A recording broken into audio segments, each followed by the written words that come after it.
পিনাকিদাকে এখনো সম্মান করি আসলে। উনি আমার মানে ভিডিওগুলি মাঝে মাঝে আগে শুনতেন আর কি, তো দেখতেন। তো আমার ইনফ্যাক্ট দুটা চ্যানেল আছে। তো আমি যেইটা আসলে ওনাকে একটু অ্যাওয়্যার করতে চাই, মানে ওনাকে যথেষ্ট সম্মান করি বিধায় ওনাকে অ্যাওয়্যার করতে চাই যে ইলিয়াস হোসেনের সাথ ছেড়ে উনি বাংলাদেশের পক্ষে থাকেন আর কি। মানে জামাতে ইসলামের মানে যেই মোটিভ, ওনারা বিভিন্ন জন মানে তারা তো তাদের ওখানে একটা মানে হিউজ আওয়ামী লীগের উপস্থিতি এখন লক্ষ্য করতেছি, কারণ ইলিয়াস হোসেন অলরেডি মানে সে তো লুঙ্গিওয়ালা আর কি, ওকে লুঙ্গিওয়ালা বলি আর কি। তো তাদের সম্মানটা কখন ছিল? যতক্ষণ পর্যন্ত আমরা দেখছি যে 36 দিনের আন্দোলনে তারা বাংলাদেশকে এক করার আন্দোলনে ছিল আর কি। তো সেটাতে অবশ্যই সাধুবাদ জানাই এবং আমরা ততক্ষণ পর্যন্ত ছিলাম। আমি এখন পিনাকিদার ভিডিও দেখি না। তো আপনার জ্ঞাতার্থে যে মানে শাহিদ আলম সাহেব কিছুক্ষণ আগে উনিও বিভিন্ন সময় পিনাকিদাকে শাহবাগী বলেছেন আর কি। তো আমি ইগনোর করতাম আর কি। তো পরে দেখলাম যে না, গণজাগরণ মঞ্চ যেটা করা হয়েছে বাংলাদেশের মধ্যে, যে কটা পাপ করেছিল শেখ হাসিনা, তো গণজাগরণ মঞ্চ সৃষ্টিটা সেটা অন্যতম। তো এখন জামাতের আমির বা জামাতের পক্ষ থেকে সেই সেটার কোনো রকমের বিচার চাওয়া হয় না। ওখানে আমরা দেখছিলাম যে ইমরান এইচ সরকার, তারপরে পিনাকিদা ওখানে অ্যাক্টিভ ছিল আর কি। তো তারা নানা রকমের স্লোগান তুলেছে এবং সেই স্লোগানের মানে পরিণতি আমরা দেখছি যে আমাদের প্রচুর নেতাদেরকে ফাঁসি দেওয়া হয়, জেলে রাখা হয় দেলোয়ার হোসেন সাঈদীকে, বিএনপির সালাউদ্দিন কাদের চৌধুরীকে ফাঁসি দেওয়া হয়। তো এগুলার যদি বিচার চাওয়া হয়, তো পিনাকিদা কিন্তু মানে আলটিমেটলি তার ফাঁসি না হলেও তার একটা লম্বা সময় জেলে থাকতে হবে আর কি। তো এটা আসলে উনি বুঝে না বুঝে হয়তো একটা জামাতের পক্ষ নিয়েছেন। ওনার মানে ইউটিউব চ্যানেলও আমরা দেখছি যে পোল করেছিলেন এবং সেখানে আমরা তো জানি যে আওয়ামী লীগের চোখে বিএনপি সরকার প্রধান হোক বা সরকারে আসুক, এটা আওয়ামী লীগের লোকজন চায় না। তো জামাতও চাইবে না, জামাতও তো তাদের মানে মতের কোনো মিল নাই। মানে জামাতের আমি আগের ভিডিওগুলোতেও দেখাইছি, একেবারে খুল্লা ভারতের বন্ধুত্ব চাচ্ছে আর কি। তো তাদের একটা ধারণা যে ভারত আইসে তাদেরকে বসায় দিবে আর কি, ব্যাপারটা এরকম। মানে ইলেকশনে যদি মানে লড়তে হয়, মানে তাদের একটা ব্যাপার যে ওই আওয়ামী লীগের ভোট ব্যাঙ্কগুলা হয়তো মোদি বলে দিলে বা শেখ হাসিনা যদি মোদির কথা শুনে একসাথে তারা জামাতকে মানে দিতে বলে, তাহলে সনাতনের যে ইসকন আছে, আজকেও দেখতেছিলাম যে ওই প্রভুদাস যে আছে আর কি ইসকনের নেতা, যাকে অ্যারেস্ট করা হয়েছে, তো সে ওই মানে প্রিজন ভ্যানে যাইতে যাইতে বলতেছে যে ইসলামী দলগুলা সব এক হইতে হবে, তার সাথে এক হইতে হবে। তো আমরা তো দেখছি যে ইসলামী দলগুলা তোমাদেরকে কিভাবে মানে আষ্টে পৃষ্ঠে তোমাদের সাথে মিশে আছে আর কি। তো আমি পিনাকিদার ভূমিকাটা নিয়ে একটু আলাপ করতে চাই। এবং তো শাহেদ আলম সাহেব কি বলে নাগরিক টিভির একটা ক্লিপ শেয়ার করেছেন। তো আমি আবার নাগরিক টিভিতেও ওখানে গেলাম। তো সেখানে 1 বছর 1.5 বছর আগে পিনাকিদা বলতেছে যে এই প্রথম আলোকে মানে বাঁচাইতে হবে, শেখ হাসিনা টার্গেট করেছে প্রথম আলোকে বাঁচাইতে হবে। তো এইটার পরে কি মনে হবে যে একই লোক সেই মানে একটা দ্বিমুখী আচরণ করতেছে না? তো এই পিনাকিদা তাহলে কোন ভূতের কাছ থেকে এই মানে রাম নাম নিচ্ছে আর কি? মানে আমার তো মনে হয় যে উনি ক্ষণে ক্ষণে গিরগিটির মতো রং পাল্টায়।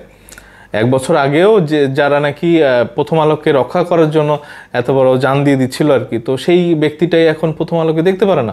এবং সারা বাংলাদেশ যখন বিশৃঙ্খলা, ঢাকা শহর সনাতন ধর্মের নেতাকে অ্যারেস্ট করা হচ্ছে একই দিনে ঢাকায় কি বলে রিক্সা চালকদের আন্দোলন হচ্ছে, একই দিনে 3 কলেজের ছাত্রদের মধ্যে মারামারি হচ্ছে। তো সেখানে প্রথম আলোতে গিয়ে তার কি বলে 2 গরু জবাই করে মানে সিন্নি বাড়তে হইলো এবং তাদের ধারণা ছিল যে এই আন্দোলনকারী অন্যান্য যে গ্রুপ আছে তাদেরকে এই বিরিয়ানি খাওয়াবে আর কি।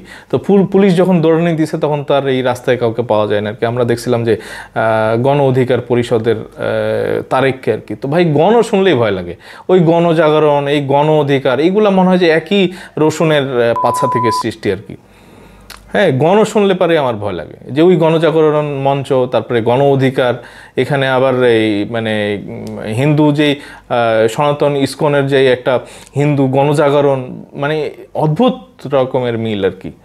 তো এই গণ যারা আছে তাদের ওই রসুনের পাছা থেকে আপনারা নিজেরা একটু সরে আসেন, এবং পিনাকিদাকে বলবো যে আপনি এরকম উস্কানি দিয়েন না। ইলিয়াস হোসেনকে নিয়েও আমি একটা ভিডিও বানাইছি, তো সেখানেও আমি আসলে তার ওই যে মানে সন্ত্রাসী যে কাজগুলি আছে আমি জানি না যে ইলিয়াস হোসেনকে আর সুযোগ দেওয়া যায় কিনা, মানে এখানে বাংলা এডিশন বলেও সে একটা চ্যানেল চালিয়েছে, এবং সে ওই তার একটা ওয়ান সাইডেড মানে ন্যারেশন আর কি সে জাতির উপরে চালাই দিতেছে আর কি। তো প্রথম আলোর ডেইলি স্টার সরাই কি এখানে হরকাতুল জিহাদের যে এক হাত দাড়িওয়ালা যারা আছে আর কি তাদেরকে এখানে বসে দিবা?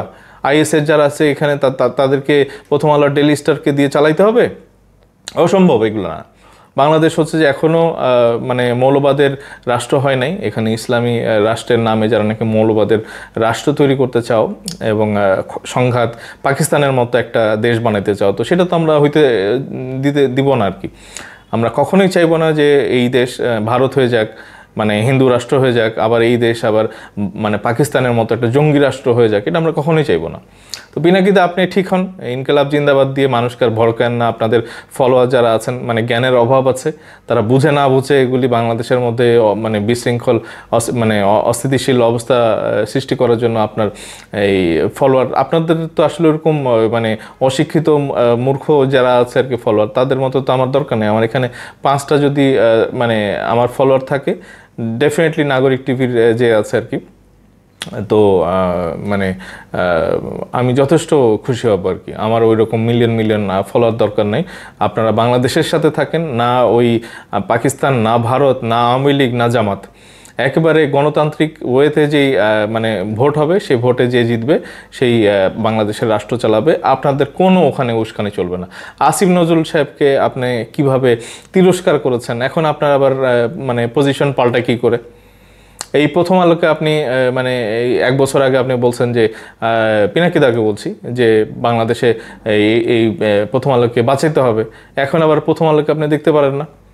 আপনি এই ফারুকির ব্যাপারে আপনি জিহাদ ঘোষণা করলেন, প্রেসিডেন্ট চুপ্পুর উপরে জিহাদ ঘোষণা করলেন, তা আপনার তো কোনো স্ট্যান্ড টিকে না। আপনি এই 7 সমুদ্র 13 নদী পারে ওখানে ফ্রান্সে বসে মানে আপনার ভিউ বাড়ানোর জন্য এক একটা উস্কানিমূলক বক্তব্য দেন, এবং আমরা এরকম মাদ্রাসার ছেলেপেলে যারা নাকি খুব সহজ সরল তাদেরকে আপনি আকৃষ্ট করেন, এবং এভাবে আপনি চালায় আসতেছেন। তো এইগুলি ঠিক ছিল কখন? যখন আপনি বাংলাদেশের পক্ষে ছিলেন, এই মানে শেখ হাসিনার বিপক্ষে ছিলেন। এখন আপনি ডক্টর ইউনূসকে গালাগালি করেন, আসিফ নজরুলকে আমিও বলেছি, তিরস্কার করেছি, তো তাদেরকে তো আসলে মানে জায়গা দিতে হবে। আমরা দেখছি যে বৈষম্যহীন ছাত্ররা গতকালকে গভীর রাতে প্রায় 18টা ছাত্র সংগঠন নিয়ে তারা ছাত্র সংহতি সপ্তাহ পালন করার একটা উদ্যোগ নিয়েছে। তো এখানে তো আপনাদের মধ্যে মিল নেই। এই শাহেদ আলম সাহেবের স্ট্যাটাস দেখলে আপনার চরিত্রটা আমরা বুঝতে পারি। নাগরিক টিভি তারা এক্সপোজ করতেছে আপনাকে, এবং আমিও বারবার আমি বলেছি যে আপনার এইসব উগ্রবাদী কথাবার্তা এগুলি মানে বিপ্লব কিসের মিয়া? বিপ্লব কি? বাংলাদেশে এখন আর কোনো বিপ্লব আছে? এই দেশটাকে গড়ার কাজে যদি কোনো ভিডিও বানাইতে হয় আপনি বানাবেন, আর কত টুকরা করবেন বাংলাদেশকে? আমরা আপনাদের এরকম যেই মানে ব্লু প্রিন্টের যেই নীল নকশার যে আপনার কনস্পারেসি এগুলি মোদি করছে, শেখ হাসিনা করতেছে বাংলাদেশকে অস্থিতিশীল করার জন্য, তো এটা আমরা করতে দিব না। ইলিয়াস হোসেনকেও আমি বলেছি আমার ভিডিওতে যে ভাই তুই সাবধান হয়ে যা, নাহলে তোরে বাংলাদেশে নিয়ে এসে বিচারের আওতায় নিয়ে আসা হবে। শেখ হাসিনাকে যদি ইন্টারপোল দিয়ে বাংলাদেশে আনা হয়, তো ওই জুলকারনাইন সায়ের সাহেবও বলছে যে তুমি সাবধান থাকো। তো পিনাকিদা, আপনিও আমার মনে হয় যে আমাদের দেশ মানে প্রেমী যেই নাগরিক আছে তারা যদি বিদ্রোহ করে বসে আপনার এই ইউটিউব চ্যানেলে, তো সাবস্ক্রাইবার কেউই থাকবে না, বরং ওখানে আপনি চলাফেরাতেও আপনার কিন্তু ওই ভারতের রয়ের হুমকি লাগবে না। আমার মনে হয় যে বাংলাদেশের দেশপ্রেমী 1-2টা নাগরিকে যথেষ্ট আর কি। আপনাদেরকে সঠিক পথে আসতে হবে। বাংলাদেশ এমন ওই রকম না যে তালেবান রাষ্ট্র আমরা গঠন করব। আপনি প্রথম আলো ডেইলি স্টার ভুলে যান, গতকালকে যে 4 জন মানুষ মসজিদের কারণে মানে ইন্ডিয়াতে গুলি খেয়ে মরল, 2 শব্দ করছেন আপনি। জামাতের আমি 2 শব্দ করছে, জামাত কি একটা মিছিল করছে, ইলিয়াস হোসেন একটা স্ট্যাটাস দিছে, আপনি কিছু বলছেন? তাই আপনি কোন কারণে আপনি বলেন যে ইন্ডিয়ার পক্ষে প্রথম আলো ডেইলি স্টার? তো তারা তো আপনার ওই তাদের নিউজ তো আপনার ভিডিওতে না দেখালে আপনার পেট ভরে না।